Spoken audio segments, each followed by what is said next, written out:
Hi, everyone. So, you know, that question of what next, I wondered about that, and I said, well, maybe what I'll do is I'll approach this morning by listening very carefully to what I hear, and then I'll find the answers. And I did have somewhat of an answer that I think Penny will be able to build off of, but let me just go through what I heard. First of all, in the opening prayer, what I heard was that there was a call to action and for us to share our knowledge. And we certainly did that this morning. Then another opening prayer by our mayor mentioned all the work that we're known for, and that we have to consider options for what is next, beyond the 4 pillars, beyond the existing approaches for mental health and addiction, and beyond how things have been done to get us where we are. During the break, I met Nellie, who's unsuspecting because I don't think she knew I was going to mention her name, president of 411 Seniors Group. And she said that they were planning for 4 years out. And I said, well, how do you do that? And she said, well, we have a board, we talk to our members, and we talk to everybody that does work with us.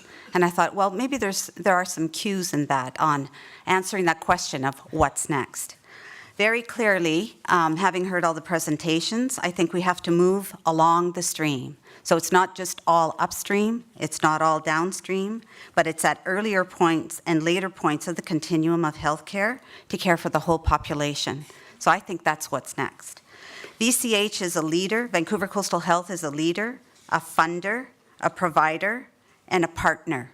And partnerships with all nonprofit organizations, and these nonprofit organizations deliver hundreds of services in partnership with us.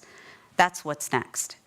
Being good partners, we are greater as a whole than we would be in parts, but our part in the health part is very important. So we help to lead in the planning and the delivery of services. I was inspired by Andre Picard's presentation as well, because he challenged us to be better at establishing goals. And he challenged us to have understanding, trusting partners that would work with us to work through the discomforts of doing things differently. So just in closing, I think my answer for what's next can be summarized by saying we need some courage and collaboration. Courage to do it differently, and collaboration to trust each other to get there.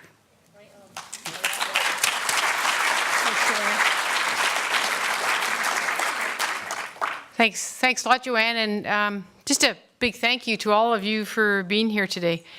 And I'm just going to build on some of the key things that Joanne has talked about.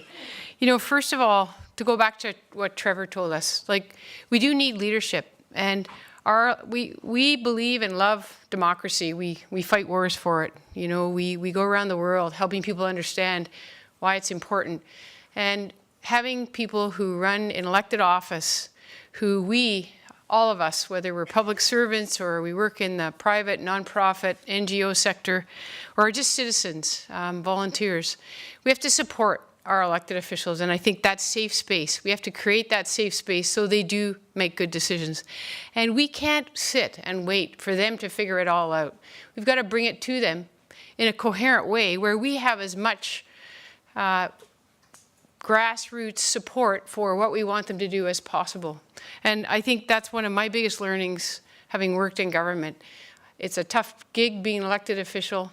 It's probably one of the most thankless tasks you can. And at the city level, you know, one of the rich things I think for both them and our public servants is we hear our community. We hear them every single week when we sit in that council chamber, because they come to the microphone and they sit and stand this far away from you, and they tell you how it is. And having worked in the province and having spent some time with the federal government, it's not like that. They're kind of way out there on a map somewhere. But I'll tell you, in city council, they're right there, and they let you have it. And it goes on and on and on. And they don't tell you once, they tell you twice and 3 times. And you can sit sometimes for 10 hours at a time and have 150 people stand up and take their 5 minutes and wiggle out a few more minutes and tell you how it is. And that's why I think we realize now that cities are where it's got to happen, because it is where you understand your people. It's where anybody can come and speak their piece and speak their story and their truth. And if you go back to the methadone story that we heard today, that came out of a conversation just like that, where people say, we're not safe in your city, councillors. And, you know, we don't know whether you run the methadone program or not, but it's not working and you got to do something about it. And we heard it about bullying. We have people come, and whether they're so many visits from our First Nations women's community around the terrible things that happen in our downtown east side. And they talked about, you know, they've come again and again and told us, it's not okay, do something.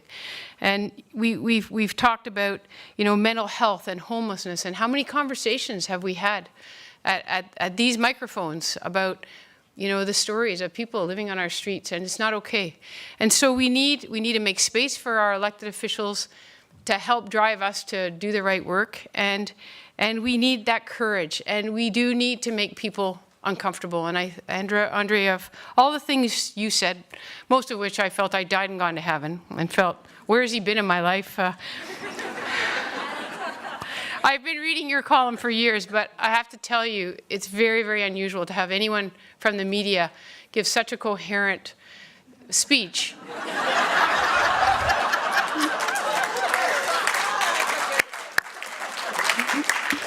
That's so well informed by evidence.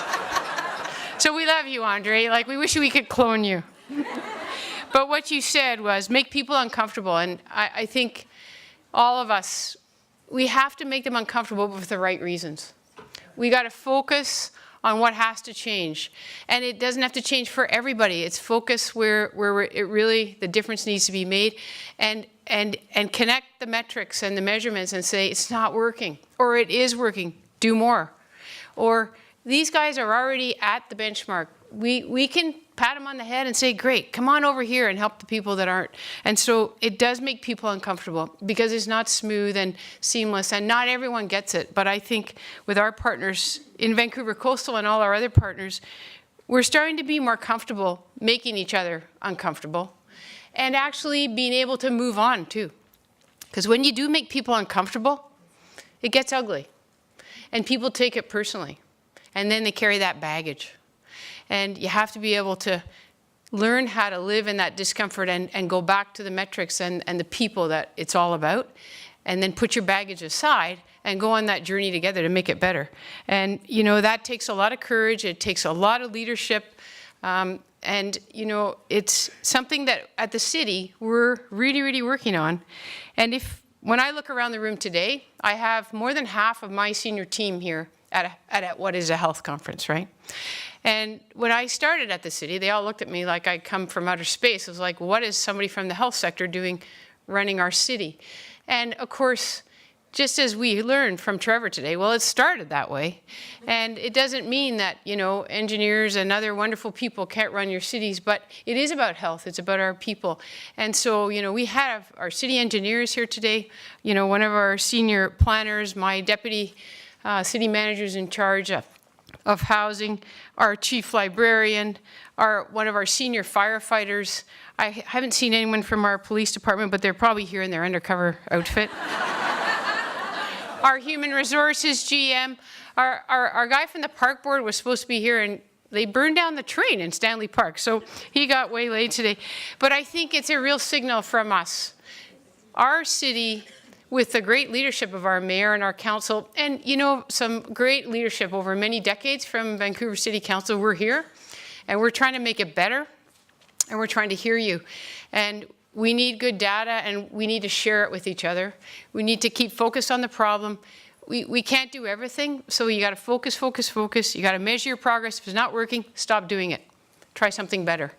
And we've got to make each other uncomfortable when we've lost that focus, and have the courage to do that and the grace to forgive and move on and you know, keep working on the right things. So a really wonderful session. I want to thank Mary Claire Zach and Ali Grant who really worked, and with Sandra, who, like the Sandra Singh show, it's obviously got a future, but who worked with our colleagues, JOANNE and others from Vancouver Coastal, to put this on and made it snappy, and it's now Prezi for City Council, the mayor told me today. 3 minutes, Penny, that's it. Every single presentation, that's all you're going to get. And so it's going to change the way we do business. And I think, as Dr. Daly said, we're on the right track. We've done some great things. We got a lot more work to do, though. It's not over. So let's not pat ourselves on the back. Let's enjoy our wonderful city. But, you know, we got lots of work ahead of us, and we've got the team. We're all here together. We've got all of our partners, our universities, everybody in our community is mobilized. So we know the issues. We've got the team. We've got the courage. We got the leadership. Let her rip, I say. So thanks so much.